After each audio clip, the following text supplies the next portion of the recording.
राम जी जठ देखो बठ ही मारा राम राखो काहे सवेरे विरोध जठ देखो बठ ही मारा राम जी। तो कहा इस खंबे में है, बोले पिताजी जो सर्वत्र है वो इस खंबे में। महाराज अपने भक्त के शब्दों को सत्य करते हुए भगवान उस खंभ से प्रकट हुए हैं। कैसे? जैसे हिरण्यकश्यप ने ये सुना इस खंभ में है तो उसने प्रहार किया, इस तरफ से उसने प्रहार किया और उस तरफ से भगवान ने अपने आप को नरसिंह के रूप में प्रकट किया। बोलिए नरसिंह भगवान की जय हो। शेर की गुड़की लगाओ, शेर की गुड़की लगाओ महाराज।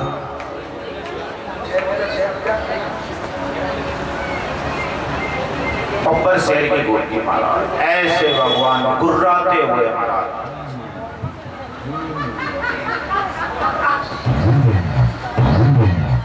बोलो नरसिंह भगवान की जय हो।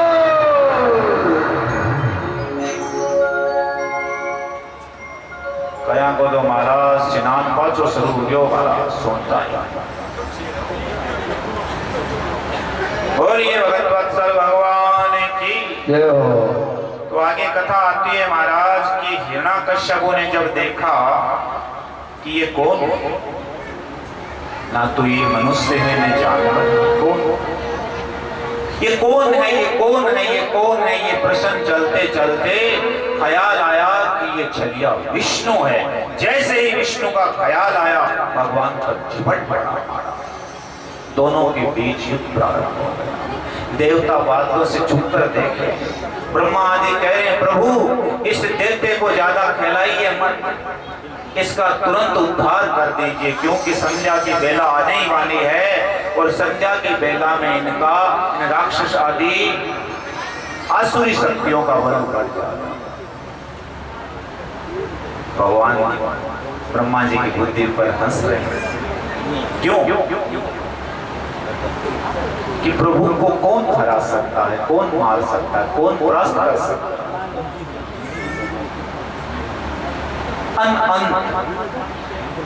हम था नहीं ले सकते उसकी शक्ति, इतना शक्तिशाली। पर उन्हें अभय देते हुए प्रभु ने इस दैत्य को पकड़ा, इसकी जो शक्ति है उसे कुंठित कर देगा, इसकी शक्ति काम नहीं कर रही है।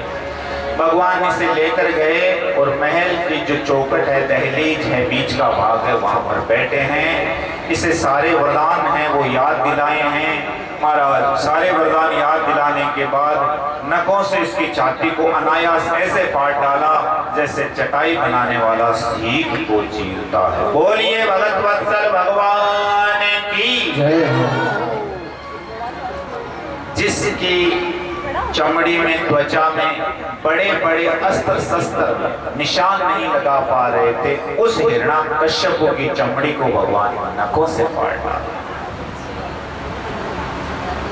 कहां तक हम कथा लेंगे?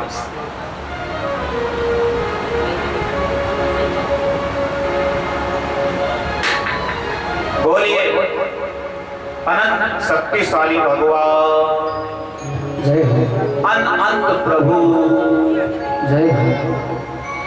महाराज हिरण्यकश्यप मरा पड़ा है, भगवान ने इसकी अंतुड़ियों को अपने गले में डाला और राज सिंहासन पर बैठे घुड़कियां लगा है जोर जोर से। इनका क्रोध शांत नहीं है। ब्रह्मा आदि ने देखा कि प्रभु का क्रोध शांत नहीं होगा तो कुछ समय में प्रलय हो जाएगा। तरह तरह के प्रयास किए गए, अंत में प्रहलाद को आगे किया गया। प्रहलाद है वो जाकर जैसे प्रभु के सामने साष्टांग प्रणाम करते हैं, भगवान का क्रोध तो शांत हो गया और प्रेम प्रकट हो गया। आंखों से आंसुओं की झड़ी गंगा बह गई। दौड़कर प्रहलाद को उठाया, हृदय से लगाया, अपने गोद में बैठाया और चाट चाट कर दुलार कर रहे हैं क्योंकि जानवर है वो चाट कर ही दुलार करता है। तो भगवान का जो मुख है वो सिंह का। बोलो नरसिंह भगवान।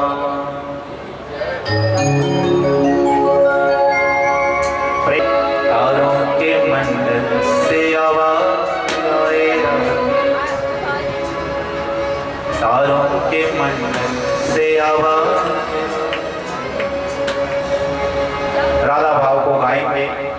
रास होगा उस समय। अभी तो हम बाल भाव की तरफ चल रहे हैं। बोलिए बाल कन्हैया लाल। तो भाई जो राज सिंहासन खाली हो चुका था असुर राज से, भगवान की आज्ञा से उस पर प्रहलाद को अभिषेक किया गया, राज तिलक किया गया। किन भावों के साथ? भगवान ने कहा प्रहलाद मांग मांग मांग मांग, प्रभु मुझे कुछ नहीं चाहिए। जब बार बार ये कहा तब प्रहलाद जी को लगा कि मेरे अंदर कोई मंगतापणी है, हमारे माई ने कोई मंगतापणी है, मांगने की कोई इच्छा है। वह मन कौंदी के भगवान तो सर्वज्ञ है, आज नहीं तो 10 साल का छेड़ मांग ली, 20 साल का अगले जन्म में मांग ली। बोले प्रभु थाने दिख है, मैं आ मांगू मारे माई नवाजी के मंगतापणी है, मिटा दो मांगने की इच्छा। बोलिए भगत वत्सल भगवान की। ठीक था, पर अचानक मगर नाम की, ग्राह नाम की विपत्ति इसके जीवन में आ तुम ग्राह तो गजराख्यो, तुम अर्जुन को रथ से ना सदना है दासा, सबकी पूरी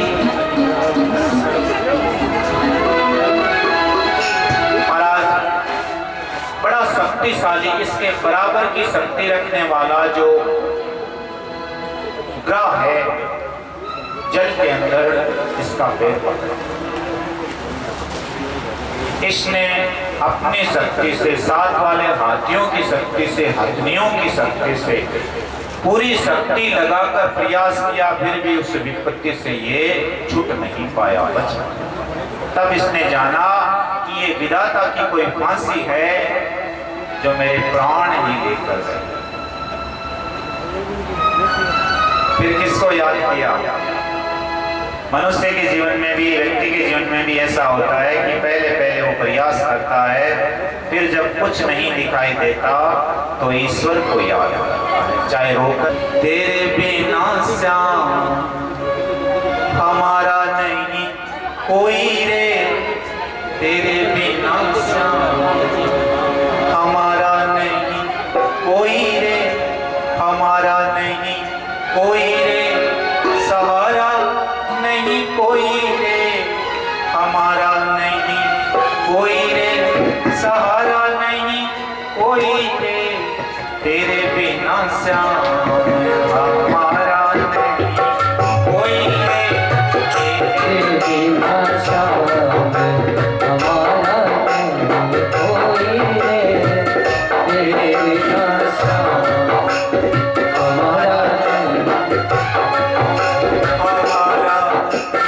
कोई रे, सहारा नहीं कोई रे, हमारा नहीं कोई रे, सहारा नहीं कोई रे, तेरे बिना श्याम हमारा नहीं कोई रे, तेरे बिना श्याम। तेरे जैसा लाड लड़ाया नहीं कोई, तेरे जैसा साथ निभाया नहीं। बाहर के साथ तो छूट गए हैं, छूटते जा रहे हैं, बचे कच्चे छूट जाएं। महाराज विपत्ति के समय ईश्वर को याद किया और अपने भक्त को विपत्ति से बचाने के लिए प्रभु आज गरुड़ को छोड़कर आगे कूद पड़े। हमारा कृष्ण कन्हैया रे, याद करो जग पायो। हमारा कृष्ण, इसका अभ्यास करना है इस कथा के बाद, अगली कथा से पहले ऊपर लेते हैं पंचम में। हमारा कृष्ण कन्हैया रे, याद करो जग आयो। हमारा कृष्ण कन्हैया रे, तने याद करो जग आयो। तने याद करो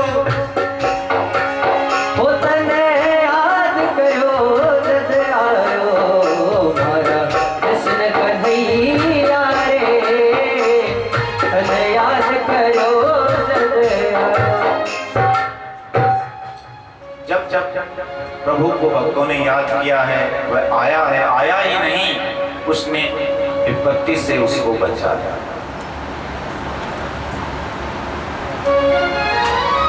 गजगी को जब ग्राह ने प्रभु पकड़ लिया पुरजोर, लड़त लड़त अगड़ गज हारियो फिर याद कियो प्रभु तोर। तू तो गज को बंद छुड़ायो, तू तो गरुड़ छोड़ कर आयो, तू तो जल में चक्र चलायो, हमारा कृष्ण कन्हैया रे। समुद्र मंथन की कथा कि प्रभु ने जब आवश्यकता हुई तो समुद्र का मंथन किया। यदि आपको समुद्र का मंथन करना है तो कुछ ऐसा चाहिए जिससे समुद्र का मंथन हो सके। आपा सगड़ा बिलोण आले चाला समुद्र में बिलोन लागा तो हबोड़ आ जा तो आपा रापाणी महाराज झेरने कट जा ठाई गई। उस मंथन के लिए कुछ ऐसा चाहिए जो विशाल पाए। तो मंदराचल पर्वत को मथानी बनाया, वासुकी नाग को रस्सी बनाया। महाराज ये पर्वत इतना भारी है कि दैत्य और देवता संधि के बाद जब से लेकर आ रहे थे तो उनके हाथों से फिसल गया, तो कुछ दैत्य और देवता इसके नीचे दब गए। तब भगवान अजित आए और एक हाथ से जैसे आप झाड़ू उठाते हैं, कपड़ा उठाते हैं, ऐसे उठाकर गरुड़ की पीठ पर रखा और समुद्र। जब तक भगवान ने बल नहीं लगाया तब तक असुर प्रभु की शक्ति से समुद्र मंथन प्रारंभ हुआ। सर्वप्रथम इससे क्या प्रकट हुआ? हलाहल नाम का विष प्रकट हुआ जो भगवान शंकर ने स्वीकार किया, इसका पान किया। इस विष ने भगवान शंकर भी अपना प्रभाव छोड़ा और प्रभु तो प्रभु ठहरे। प्रभु कर्पूर गौरम, भगवान शंकर कैसे हैं? गोरे, और कंठ हो गया नीला, तो प्रभु के लिए वो भूषण बन गया, आभूषण बन गया। नाम पड़ा नीलकंठ। बोलो नीलकंठ महादेव की जय हो। काली घटा के अंदर जीविताग्नि उजाला, बोले तेरी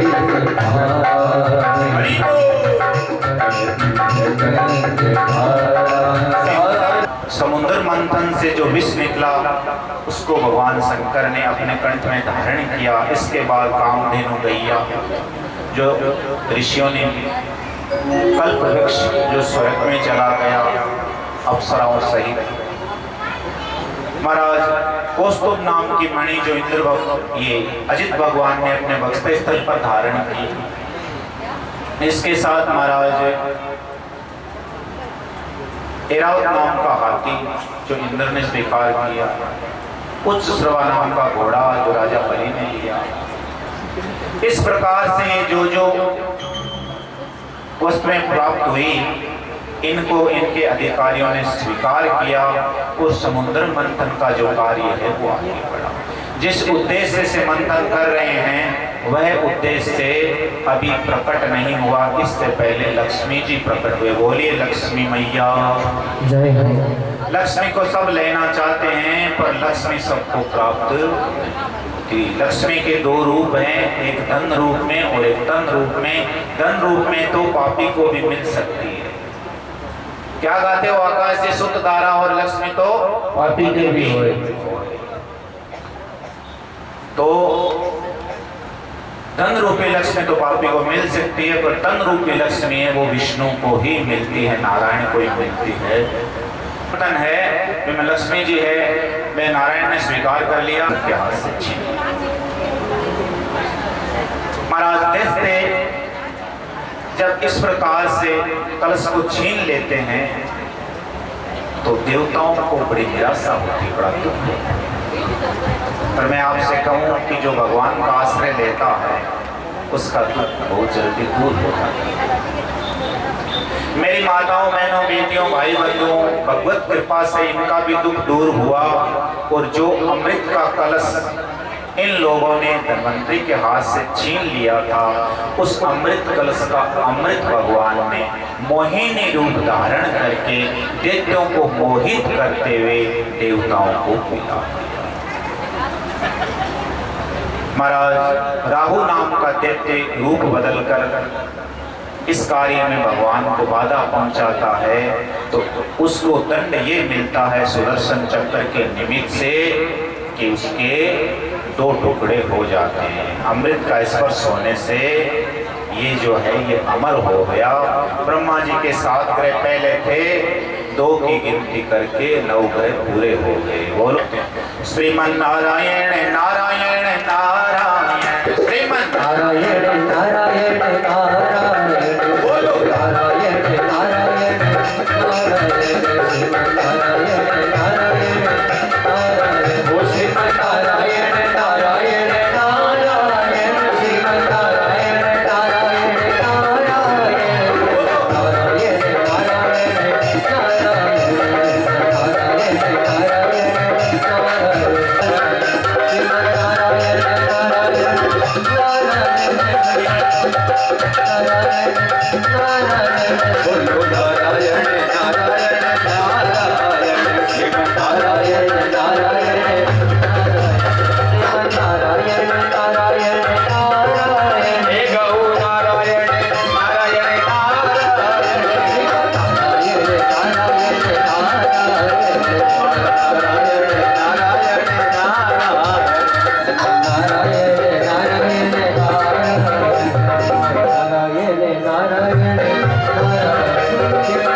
नारायण नारायण, श्रीमन नारायण नारायण नारायण, नारायण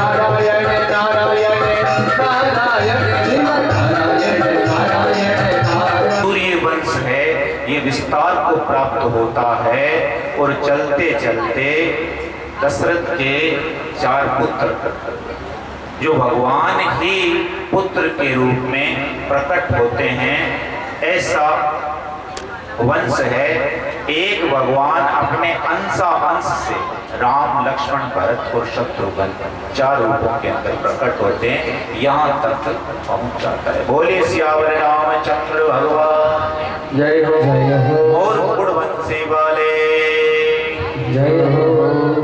महाराज दशरथ के पुत्र राम बाल लीला करते करते किशोर अवस्था के अंदर यज्ञ को सफल बनाने हेतु राक्षसों का उपहार करते हैं। यदुवंश के अंदर इस कुल को पवित्र करने के लिए, इस मनोवंश को, इस चंद्रवंश को विस्तार देने के लिए भगवान है वो कृष्ण के रूप में अवतरित होते हैं। बोलिए कृष्ण कन्हैया लाल जय हो, भगत वत्सल भगवान जय हो। कि राक्षस लोग हैं वे राजकुल के अंदर जन्म ग्रहण करके, जन्म लेके इस कुल को कलंकित करते हैं और पृथ्वी को बड़ा दुखी करते हैं। इनके दुख से दुखी होकर पृथ्वी है वो प्रभु के शरण में गाय का रूप धारण करके जाती है।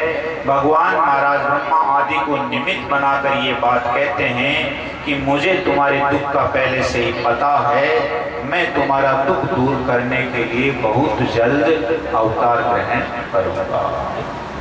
महाराज देवताओं को भी इस लीला में शामिल किया जाता है।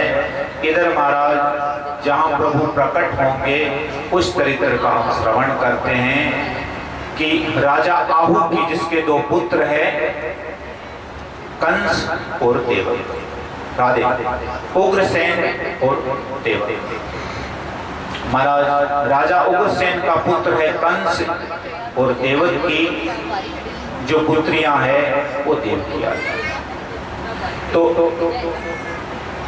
देवकी और कंस ये सगे भाई बहन हैं, ये चाचा ताऊ के बहन हैं, परंतु कंस अपने बहन से बड़ा लाड़ दुलार, बड़ा स्नेह रखता है, बड़ा प्रेम रखता है। महाराज कथा आती है कि वसुदेव जी को राजा देवक की जो बाकी कन्याएं हैं वो लगभग ब्याही गई। 13 पत्नियों का लगभग 13 पत्नियों का भाव है, 12-13 पत्नियों का भाव वो भागवत में मिलता है। भाई इसमें ये बात भी है कि जो योग्य व्यक्ति हो, योग्य वर हो, तो उसे कन्या ब्याह दी जाए तो कन्या भी सुखी रहेगी, होने वाली संतान भी अच्छी होगी। ये भी तो भाव अच्छा है इसमें। तो मानो इन भावों से वसुदेव जी को, देवकी को कंस अपने हाथों से रथ को हाँककर देवकी और वसुदेव को पहुंचा। प्रभु की लीला है, आकाशवाणी वे दुष्ट जिस देवकी को तू बड़े चाह से रथ में बैठा कर इसके ससुराल पहुंचाने जा रहा है, इसके गर्भ की 8वें संतान तेरा काल बनेगी, तेरी मृत्यु बनेगी। दुष्ट का जो प्रेम होता है ना, वो बड़ा विचित्र होता है।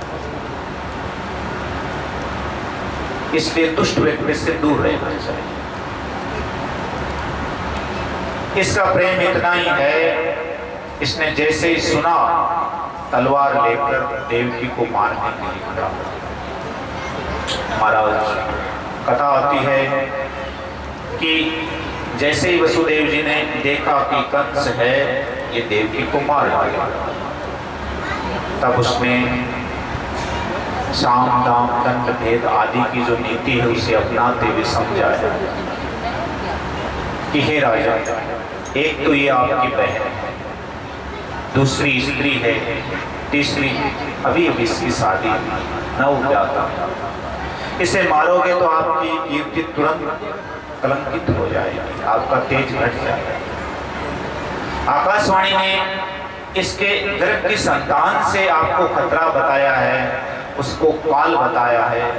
देवकी से तो आपको कोई भय है नहीं, होता तो अब तक प्रकट हो जाता। ये तार्किक बात है।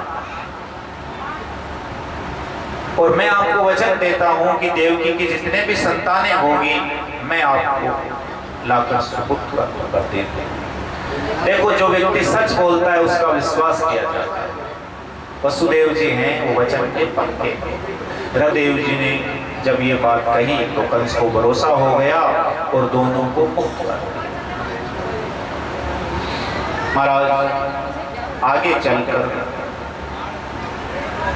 नारद जी हैं, ये प्रभु का मन है और कंस के पास जाकर ये कहते हैं कि विष्णु तुम्हें मारने की सोच रहा है और ये देवकी वसुदेव आदि देवता हैं जो निमित्त हैं। जब ये बात सुनी तो उसने इनको कर दिया।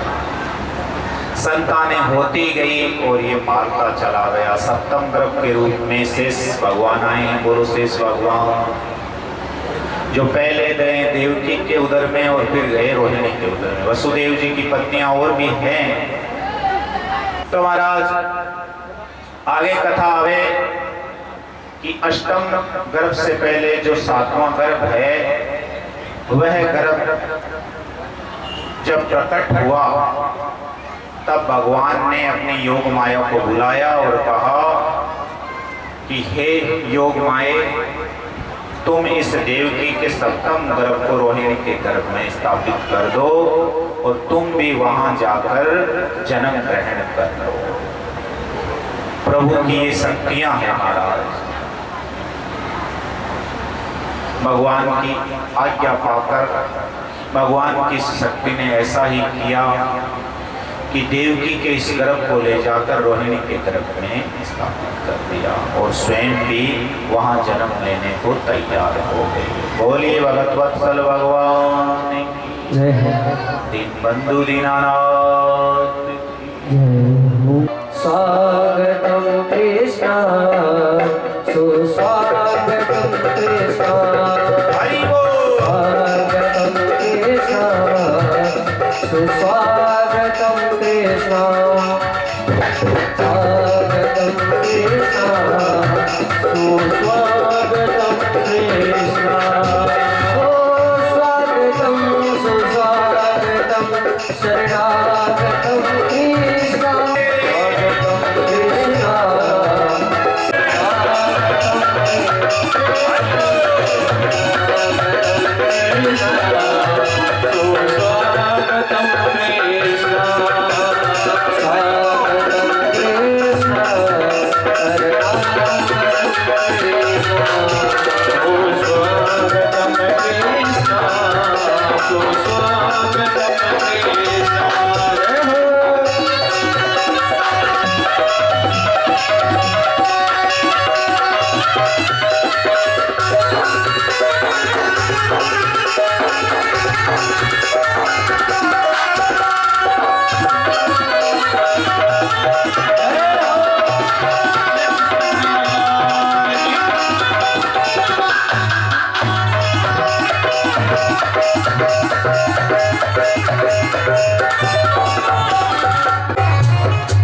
उससे पहले प्रभु प्रकट हुए और अपने माता पिता को पीछे का सारा घटनाक्रम कि सृष्टि के आरंभ में आप ऐसे थे, ऐसे मेरी स्तुति, ऐसे पूजा की, मुझे पुत्र रूप से अर्थात मेरे जैसा पुत्र चाहा, मेरे जैसा मैंने विचार किया कोई नहीं, तुम्हारे तो जैसा कोई नहीं, तो मैंने तुम्हारा पुत्र बनना 3 जन्म तक स्वीकार किया। पीछे 2 भाव प्रकट हो गए, ये तीसरा जन्म। तुम मेरे अंदर ब्रह्म और पुत्र दोनों भाव रखना, केवल पुत्र भाव रखोगे तो मैं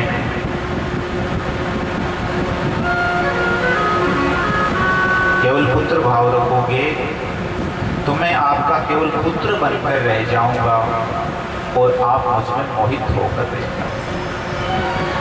केवल ब्रह्म भाव रखोगे तो मैं ममता से रहित रह जाऊंगा।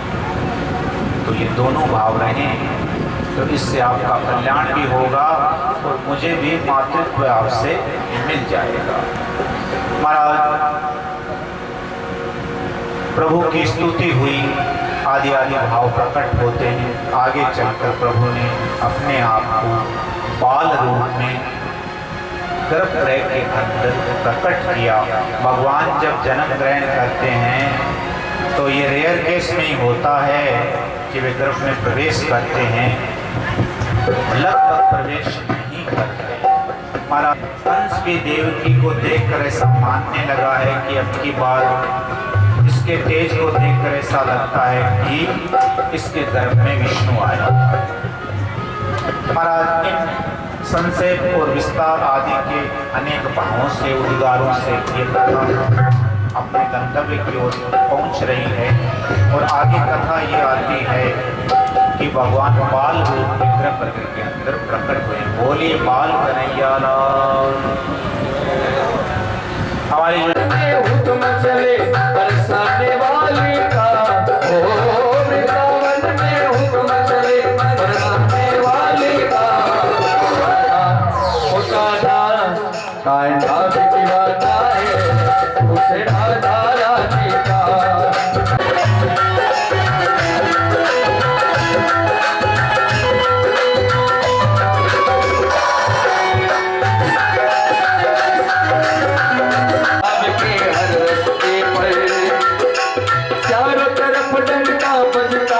भानु दुलारी का, चारों तरफ डंका बजता बस भानु दुलारी का।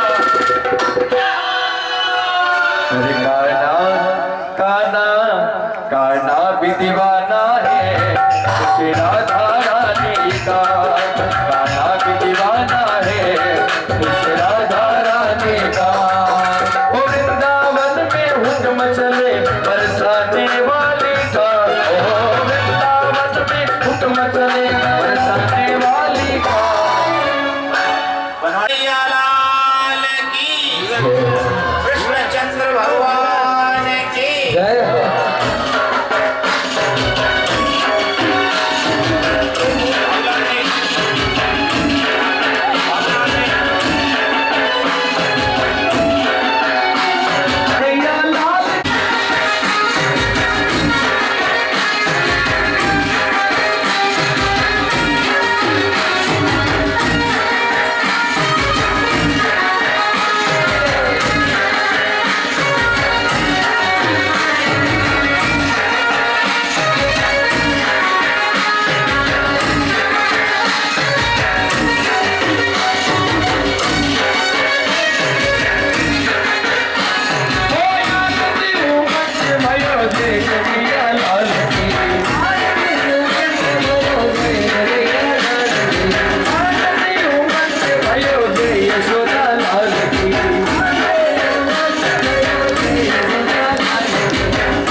लल्ला की सुन के मैं आई यशोदा मैया दे बधाई।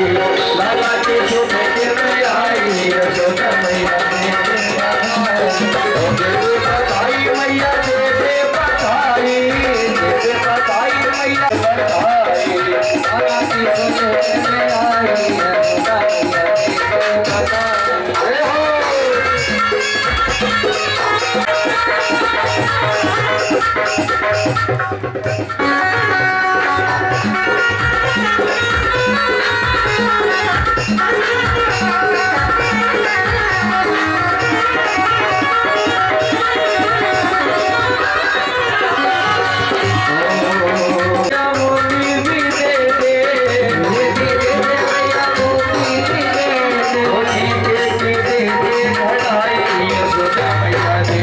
बधाई कृष्ण दे दे बधाई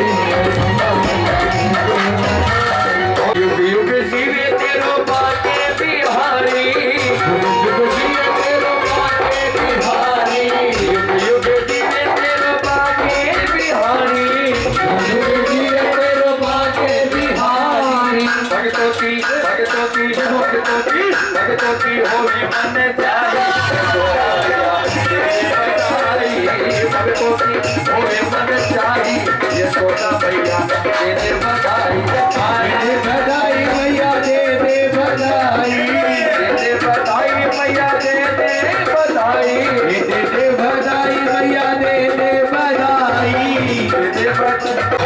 दे बधाई लल्ला की सुन के बनाई से सुन के रहू रहू रहू रहू हैप्पी बर्थडे टू यू बोलेंगे हैप्पी बर्थडे टू यू है दिल के हाथे रहना कहने आए हैं